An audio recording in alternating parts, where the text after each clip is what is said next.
parte do consultório, tempo agora, como anunciei há pouco, de falarmos sobre gastroenterologia. Temos connosco o Dr. Ricardo Veloso. Olá, muito boa tarde, Dr. Ricardo. Vamos falar sobre diverticulose do cólon.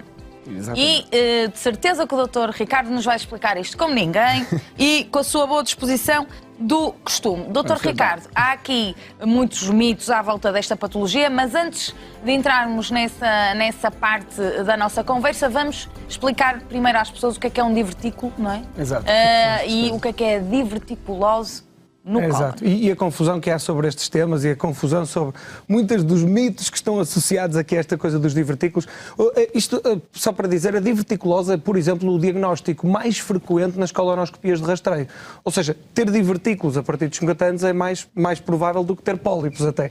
Ou seja, às vezes... Portanto, eu não disse mal na primeira parte do programa quando disse que... É muito frequente. É muito mais frequente do que as pessoas pensam. Para termos uma ideia... Antes dos 40 anos é relativamente rara, 5 a 20% das pessoas, mas a partir dos 40 anos começa a aumentar a percentagem de pessoas que têm divertículos. Aos 60 anos, cerca de 60% das pessoas têm divertículos e aos 80 anos, 70% das pessoas têm divertículos.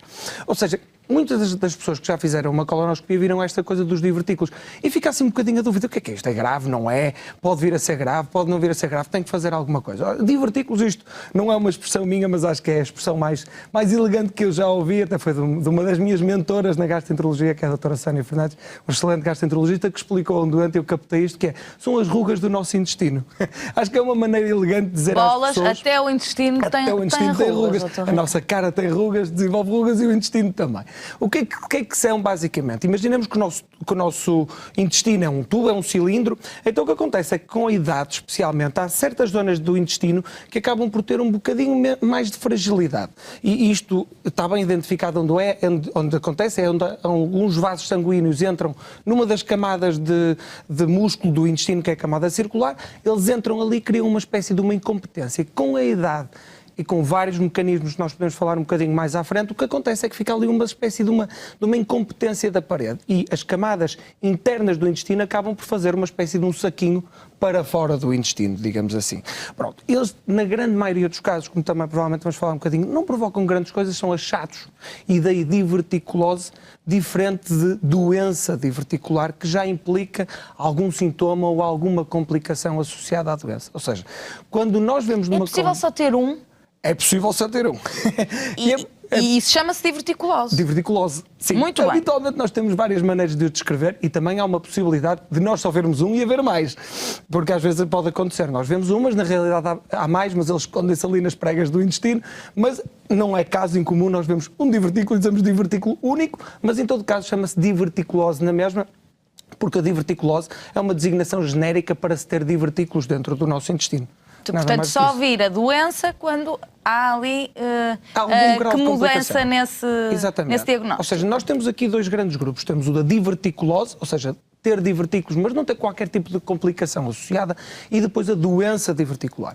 E na doença diverticular temos várias ramificações, digamos assim. A mais frequente, até a menos reconhecida, que é a dor associada aos divertículos. São pessoas com dor crónica, tipicamente aqui na parte esquerda do intestino, que é onde na população ocidental há mais divertículos, a grande maioria das pessoas tem no colo de sigmoide. Olha, isso é uma coisa curiosa, porque, por exemplo, na população ocidental, mais ou menos, sabemos que provavelmente... Tem que ver com a alimentação, não é? Quer dizer... Provavelmente, mais uma vez, provavelmente. É algo que nós não temos a certeza, porque é que na população ocidental os divertículos são mais frequentes na parte esquerda do intestino e na população oriental é exatamente ao contrário, eles são mais frequentes na parte direita do intestino. Nós sabemos que provavelmente tem a ver com a alimentação e com a quantidade de fibras alimentares ingeridas, apesar disto nunca ter sido bem provado, terá também alguns fatores genéticos e possivelmente alguns fatores a nível daquela coisa que também já fomos falando, que é da microbiota intestinal. Parece que pode ter alguma importância também e ela é diferente do povo ocidental e do povo oriental em algumas coisas, mas isto é um campo um bocadinho obscuro, sabemos que é assim, ainda não sabemos assim muito bem. Bom, voltando então um bocadinho atrás, a dor associada aos divertículos é o mais frequente, até quase 30%, 40% das pessoas podem ter. É difícil diagnosticar porque depois confunde-se com algumas outras doenças, como a obstipação e as dores associadas à obstipação, como o intestino irritável, ou seja, é assim uma entidade que está ali encaixada, mas às vezes é difícil pôr ali mesmo o dedo na ferida e dizer sim, isto é uma dor associada aos divertículos. E depois temos aqueles menos frequentes, mas que são o que as pessoas captam mais vezes porque são os potencialmente mais graves. Um relativamente infrequente, cerca de 5 a 15% das pessoas podem ter hemorragia dos divertículos, isto porque, como disse, há uns vasos sanguíneos que percorrem o divertículo e com o tempo e por causa de, digamos, uma ferida constante naquele local, pode fazer uma erosão, que é uma feridazita, e começar a sangrar. E outro que as pessoas já captam um bocadinho mais, que é esta diverticulite, que no fundo é uma inflamação do divertículo, que pode, na grande maioria das vezes, há uma pequenina perfuração mesmo do intestino, que em todo caso é controlado. Isto é um bocadinho mais frequente. Classicamente dizia-se que cerca de quase 1/3 das pessoas com divertículos podiam vir a desenvolver diverticulite, ou seja, esta inflamação. Mas o que nós vemos atualmente é que isto é provavelmente muito menos.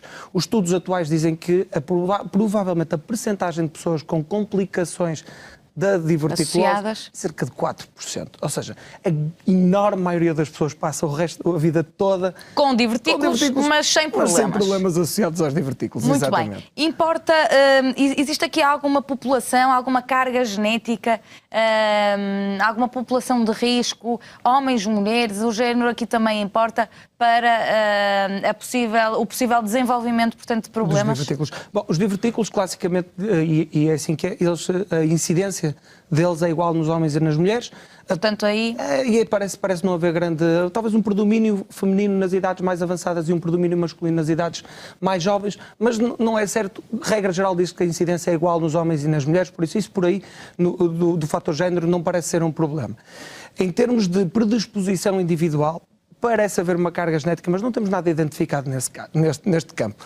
Parece que as pessoas com familiares com divertículos, parece que podem vir a ter um bocadinho mais divertículos, mas não há uma hereditariedade que nós conheçamos. Provavelmente há uma carga genética, provavelmente o tipo de micro-organismos e de microbiota que temos também pode ter alguma influência.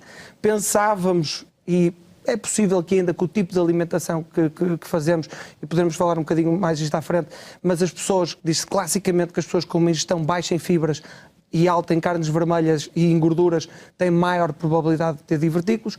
Pessoas sedentárias com pouco exercício, que fazem pouco exercício também parecem ter um bocadinho mais de divertículos. Perdão, os fumadores têm mais probabilidade de desenvolver complicações associadas ao divertículo. Pessoas que já tenham outras patologias? Também. As pessoas com outras patologias parece que não. Havia de antes uma grande associação da obstipação, por exemplo, com os divertículos, mas parece que não. Parece que a obstipação por si só não é um fator de risco para se desenvolver divertículos. Há outras doenças um pouco mais raras do tecido conjuntivo que parece aumentar também a probabilidade de se vir a ter divertículos, mas regra geral é algo que é de tal forma frequente na população geral, especialmente a partir dos 50 anos, que não há assim uma associação que nós sabemos, cuidado, que ao ter divertículos pode haver outra doença. Isso também, se calhar, falamos que é a possibilidade de ter um cancro do cólon quando se tem uma diverticulite. Pensava-se que essa probabilidade era maior e era quase obrigatório uma pessoa fazer uma colonoscopia depois de ter uma diverticulite. Isso agora não é assim tão verdade. Provavelmente falaremos também um bocadinho mais isso à frente, mas se tiver feito uma colonoscopia de qualidade um ano antes ter tido a diverticulite, não é indicação para repetir a colonoscopia tão cedo. Muito bem. Que sinais, antes de passarmos aqui à desmistificação destas temáticas, perguntava-lhe que sinais e sintomas é que podem as pessoas ter de que alguma coisa não está assim tão bem, ou que já estamos a passar ali da fase normal dos divertículos. Os dois que eu acho que vale a pena falar é a hemorragia diverticular. E a hemorragia diverticular é uma hemorragia arterial, ou seja, é uma hemorragia que, apesar de 80% dos casos, ela até para sozinho, mas pode ser uma hemorragia importante. Mas é interna, como é que a pessoa interna, sabe? Mas depois quando vão ao quarto vem sangue. Ou seja, muito bem. Não Portanto, é pouca quantidade de sangue, costuma ser algum sangue coagulado também.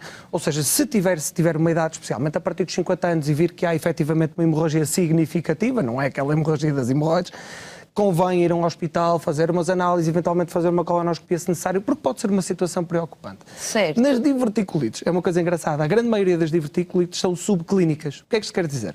As pessoas têm alguns sintomas, mas que não justifica a ida ao médico. Então são pessoas que, cronicamente, mesmo quando são apanhadas num episódio de diverticulite, dizem: eu já tive isto algumas vezes antes. Tipicamente cursa com um desconforto persistente e um pouco maior que o habitual na parte esquerda do abdômen, que pode ou não cursar com uma pequena febre. Isto é o habitual. Mas porquê é na parte esquerda? Já há bocado estava-me a explicar, mas porquê é na parte esquerda? Porque lá, a dor. E isto no povo ocidental, mais uma vez. Primeiro porque é onde no povo ocidental há mais divertículos. Mas, classicamente, à direita sangram mais, à esquerda inflamam mais. Isto porquê?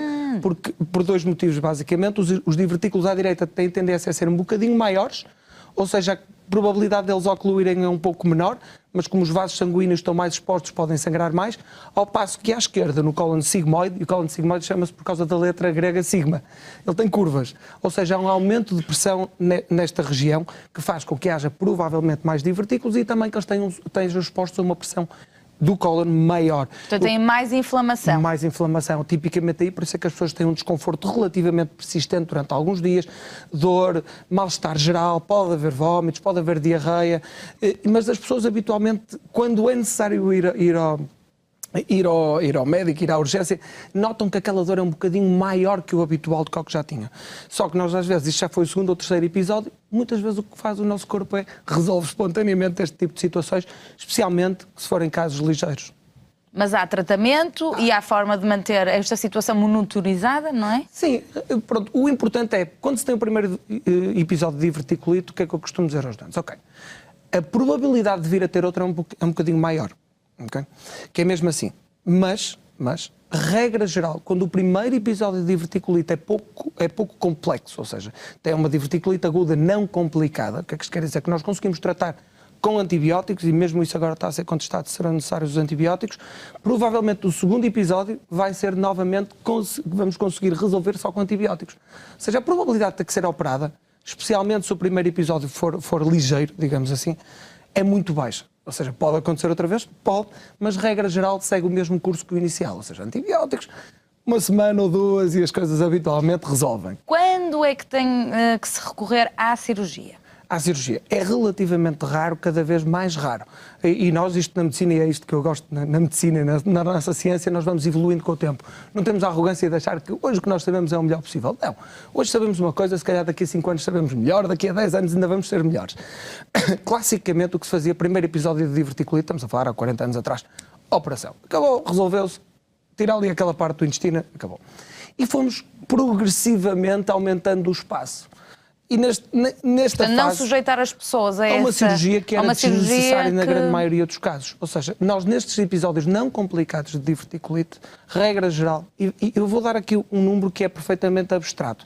À quarta diverticulite começa-se a pensar que efetivamente será melhor pensar em fazer uma cirurgia para prevenir novas diverticulites. Mas isto não é um número estanque e já está a ser contestado e há pessoas que podem ter 10, 15 diverticulites, o que habitualmente não acontece, mas pode acontecer e mesmo assim não precisarem de ser operadas. Indicações formais para ser operados é se houver uma ruptura realmente de todo o divertículo, algo que se chama uma peritonite, que é uma infecção generalizada do abdômen, isso aí não há hipótese, tem que ser operado. Abscessos também que sejam muito grandes e que não conseguem ser tratados com antibióticos, isso naturalmente só com cirurgia, mas isso, como disse, são situações relativamente raras. Muito bem, então vamos passar aqui aos nossos mitos e um deles é: todas as pessoas têm divertículos. Isto é verdade ou é mentira? É mentira. Apesar de, efetivamente, é uma das coisas que as pessoas dizem, que nós dizemos, mãe, tenho divertículos, e às vezes dizem, não, mas isso toda a gente tem. Mãe, não é verdade. Efetivamente, a partir dos 60 anos, 60% das pessoas têm, ou seja, a maioria das pessoas com idade avançada tem, mas nem toda a gente o tem. Há pessoas com 90 anos que não têm um único divertículo. É mesmo assim, não é nada de grave na grande maioria dos casos, é preciso, é um achado endoscópico mais do que outra coisa qualquer. Muito bem.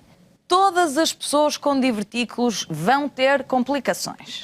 Também isso já falámos sobre isso? Não, é falso. A grande maioria das pessoas passa a vida toda sem ter qualquer tipo de complicações dos divertículos e mesmo na maioria dos casos, quando há alguma complicação, elas são ou clinicamente pouco significativas ou facilmente resolúveis. Portanto, aqui é muito fácil. Ninguém sabe a causa do desenvolvimento de divertículos. Isto é verdade. Ou seja, nós temos várias hipóteses, mas nenhuma delas parece ser uma verdade universal. Sabemos que é multifatorial, sabemos que há aqui alguma relação entre a pressão dentro do cólon e a formação dos divertículos, sabemos que há alguma influência da flora intestinal, sabemos que há alguma influência genética, mas agora qual é o fator preponderante ou quais deles é que vão ser importantes naquela pessoa? Isso, infelizmente, ainda não sabemos. Porquê é que há pouco falava da importância da pessoa não ser sedentária? Porquê é que será isso? Por causa da circulação sanguínea? Eu acho que isso faz bem a toda a gente. Certo, mas neste... Por mecanismos também que nós pouco compreendemos. Provavelmente, e isto é uma suposição, tem a ver também com a regularização do trânsito intestinal. Sabemos que as pessoas mais ativas e com exercício físico vigoroso, a regra geral, têm um trânsito intestinal mais regular, menos pressão dentro do intestino, menos probabilidade de formação de divertículos. Muito bem.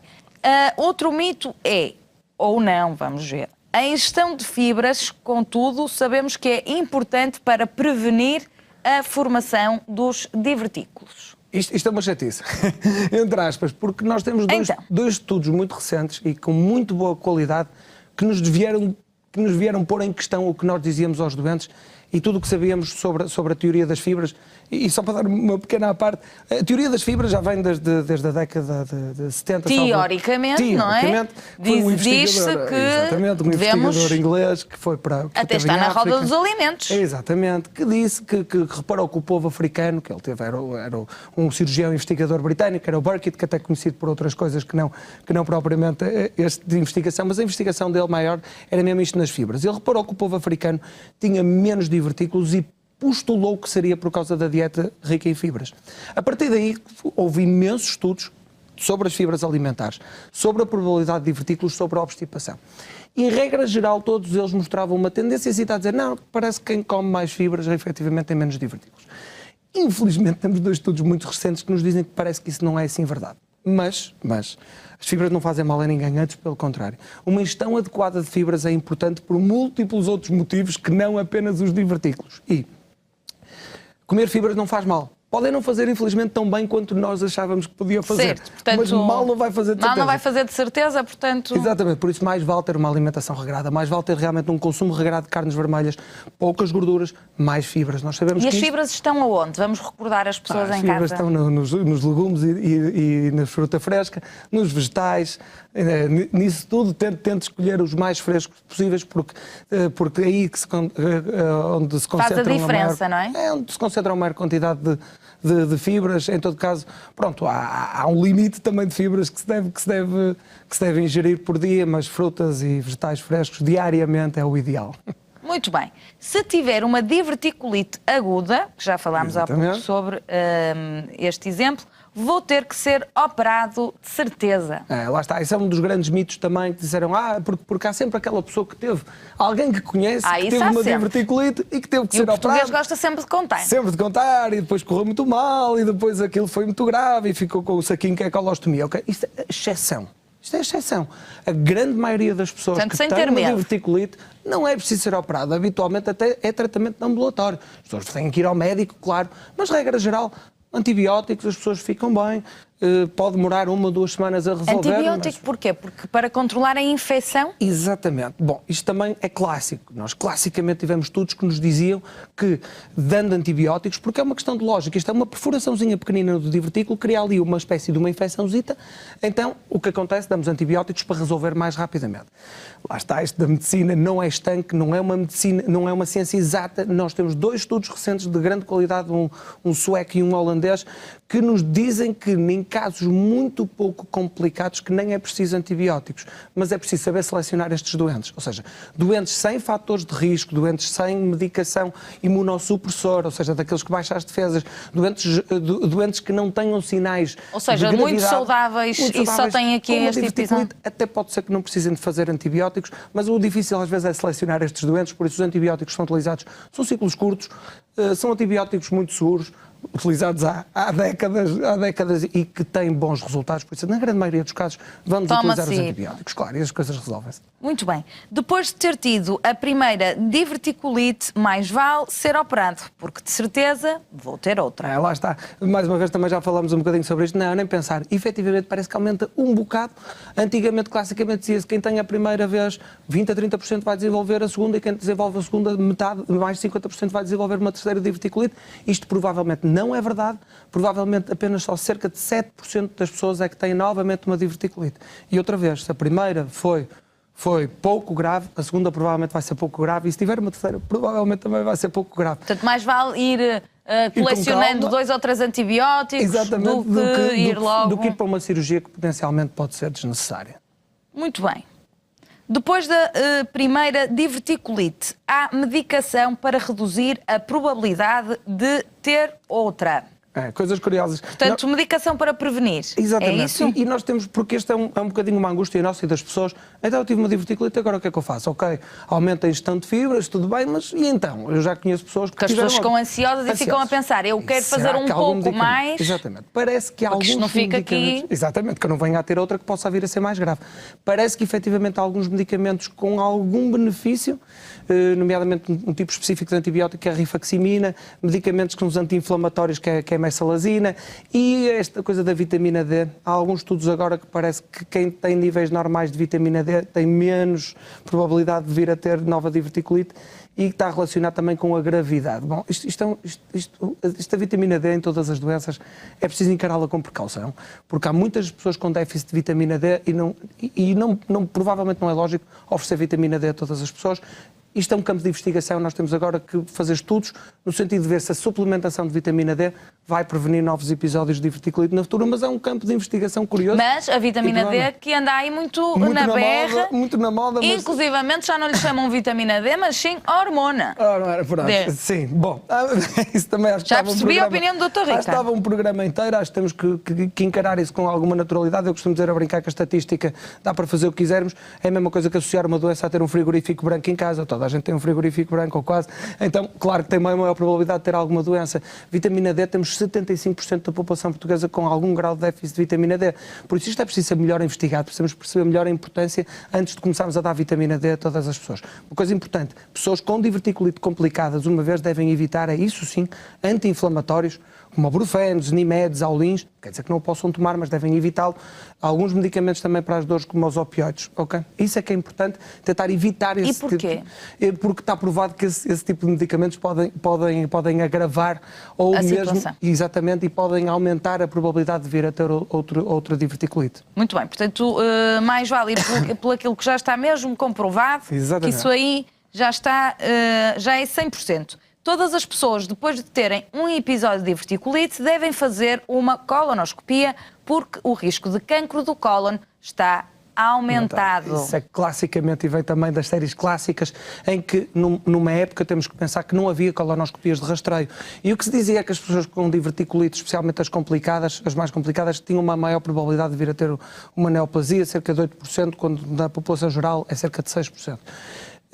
Isto não é propriamente verdade. Se tiver feito uma colonoscopia de boa qualidade, pelo menos um ano antes, não precisa de repetir só porque fez uma diverticulite. Agora, se nunca fez uma colonoscopia e se teve um episódio de diverticulite, isso aí sim, deve esperar algum tempo, mas deve fazer uma colonoscopia para ter certeza que não houve nada a provocar essa diverticulite e... naturalmente, as neoplasias são uma das possibilidades. Agora lembrei-me de lhe perguntar... olha, nem de propósito. Então vou ler o próximo mito.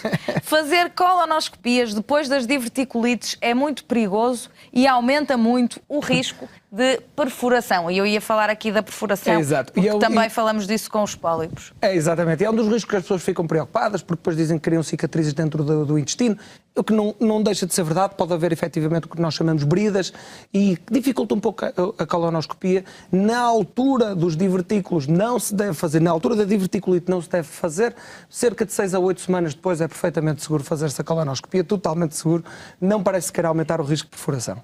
Mas há mais risco de perfuração de um divertículo ou de um pólipo, por exemplo? Só para Depende do compararmos. tipo. Depende. Os divertículos por si só, ou seja, se nós fazemos uma colonoscopia de rastreio normal de uma pessoa que não tem sintomas e não tem diverticulite, o que nós sabemos é se for efetuado por uma pessoa com alguma experiência, não aumenta o risco de perfuração. Os pólipos, especialmente quando são pólipos grandes, sésseis ou planos, ou seja, que são planos, como lá está, se for uma técnica complicada, ao cortarmos aumenta um pouco o risco de perfuração, mas isto é a exceção também. Na grande maioria dos pólipos, nós removemos-los com toda a segurança. E durante a colonoscopia já se removem os pólipos, não é? Na grande maioria dos casos, há alguns casos de pólipos muito grandes em que nós podemos Tem que precisar depois fazer de algum grau de preparação ou de algum grau de ambiente e que não podemos tirá-los em todo lado, mas isso, novamente, é exceção. Regra geral, quando fazemos a colonoscopia, cerca de 80% dos pólipos removemos logo de imediato. Já os divertículos estamos a falar de um campo completamente diferente, porque não se trata de remover, não é? Exatamente, não. É deixá-los estar É lá, deixá-los se eles estar estiverem quietinhos sossegadinhos. e sossegadinhos, não chateia ninguém. Muito bem. Agora, como tenho divertículos, não posso comer frutos com sementes ou frutos secos. Isto é provavelmente o maior mito perpetuado ao As longo pessoas de acham o quê, décadas. Dr. Ricardo? E não são só os doentes, são os médicos mesmo, que é uma coisa que me faz um pouco de confusão.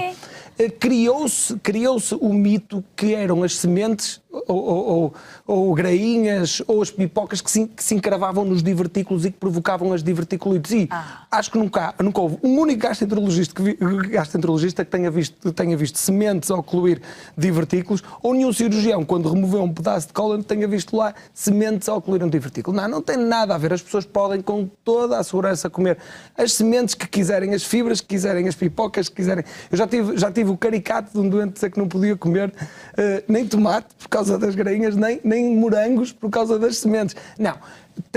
Podem comer o que quiserem, não há restrições alimentares nenhumas nas doentes com divertículos. E se pensarmos, lá está, na grande maioria dos casos os divertículos são à esquerda e quando chegam à esquerda as fezes já estão formadas. Ou seja, uma semente não consegue saltar das fezes para dentro do divertículo, elas já estão envolvidas. Convém às vezes explicar assim, porque as pessoas para dar uma ideia visual, exatamente. O que oclui os divertículos, na sua grande maioria dos casos, são fezes muito duras que nós chamamos fecalitos, e mesmo isso nós não temos a certeza se é isso que provoca as diverticulites. Por isso, as pessoas que fazem dietas altamente restritivas por causa dos divertículos e que erradamente restringem algumas fibras por causa disso, esqueçam, comam o que quiserem, garanto que não é por isso, não é por causa das sementes. Muito bem, e sendo que as sementes até ajudam, mas é no trânsito intestinal, claro, exatamente. Não é? Por exemplo, a linhaça, eu já tive vários doentes com obstipação que eu sugiro sementes de linhaça e uma das coisas que me dizem é: pois eu tenho divertículos. Eu disse: não se preocupe, não é assim que isso funciona, pode ter a certeza. Aliás, um trânsito intestinal regular, possivelmente ou provavelmente é importante isso também. Isso sim é que tem aqui influência. Muito exatamente. Bem. Dr. Ricardo, vamos seguir para um breve intervalo. Já sabe, se ainda não ligou, ainda pode ligar 225-083-204 para tirar dúvidas no âmbito da especialidade de gastroenterologia. Até já!